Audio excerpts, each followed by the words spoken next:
সবাই বলে শাশুড়িকে নিজের মায়ের চোখে দেখবা, মায়ের মতো ভালোবাসবা, মায়ের সাথে ঠিক যেমন ব্যবহার করো শাশুড়ির সাথেও ঠিক তেমন ব্যবহার করবা। তাহলে শাশুড়ি তোমাকে নিজের মেয়ের চোখে দেখবে, মেয়ের মতো আগলে রাখবে, ভালোবাসবে। বিশ্বাস করেন ভাই, একটা মেয়ে যদি তার শ্বশুর শাশুড়িকে তার বাবা মায়ের চোখে দেখে, তাহলে শ্বশুর শাশুড়ি তাকে যত্ন না, আদর যত্ন না, প্যাকেট করে বাপের বাড়ি পাঠিয়ে দিবে। নিজের মা তো সকালে নাস্তা বানিয়ে চিল্লাচিল্লি শুরু করে দেয় শুধুমাত্র নাস্তা খাওয়ার জন্য, ঘুম থেকে উঠে নাস্তাটা খাওয়ার জন্য।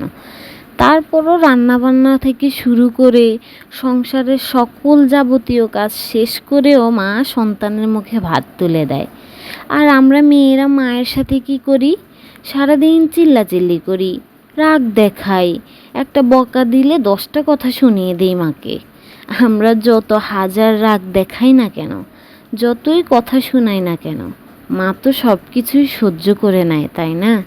মানিয়ে নেয় সব কিছুই। আমাদের যত শত আবদার মা সব কিছুই পূরণ করে নেয়।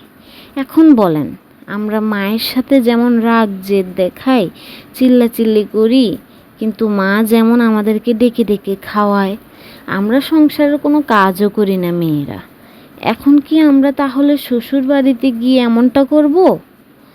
আরে ভাই, যারা বলে শ্বশুর শাশুড়িকে নিজের বাবা মায়ের মতো ভালোবাসবা, বাবা মায়ের চোখে দেখবা, আমি বলবো যে শ্বশুর শাশুড়িকে নিজের বাবা মায়ের মতো না, তাদেরকে মেয়েরা নিজের বাবা মায়ের চেয়েও বেশি ভালোবাসে। একটা মেয়ে তার বাবা মায়ের জন্য অতটা করে না যতটা সে শ্বশুর শাশুড়ির জন্য করে। যে মেয়ে তার বাবা মাকেও কখনো রান্না করে খাওয়ায়নি, সে মেয়েটা শ্বশুরবাড়িতে যাওয়া মাত্রই কিন্তু শ্বশুরবাড়ির সবাইকে রান্না বান্না করে খাওয়ায়।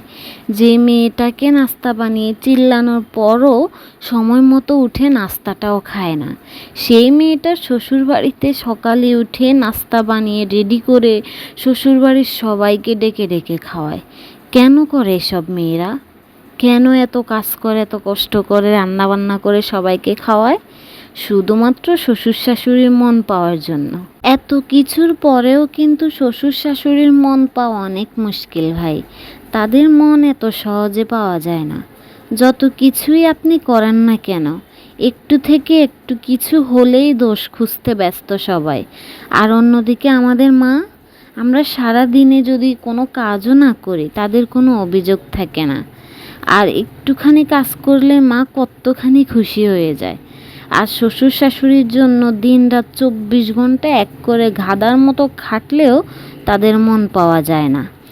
প্রত্যেকটা মেয়ে বিয়ের পর শ্বশুরবাড়িতে যায় সুন্দর একটা সংসার করার জন্য, শাশুড়ির সাথে জর্গা করে সংসার নষ্ট করার জন্য যায় না। আসলে শাশুড়ি বউয়ের মাঝে জর্গার প্রধান কারণ হচ্ছে শ্বশুর শাশুড়ি বউয়ের দোষ ধরা। আমি এমনও ফ্যামিলি দেখেছি, বউ কোনো দোষ করলে, কোনো ভুল করলে শাশুড়ি শুধরে দেয়, বুঝিয়ে দেয় কিভাবে কি করতে হবে, সব কিছুই বুঝিয়ে দেয়। আর সেই সব ফ্যামিলিতেই আমি শান্তি দেখেছি।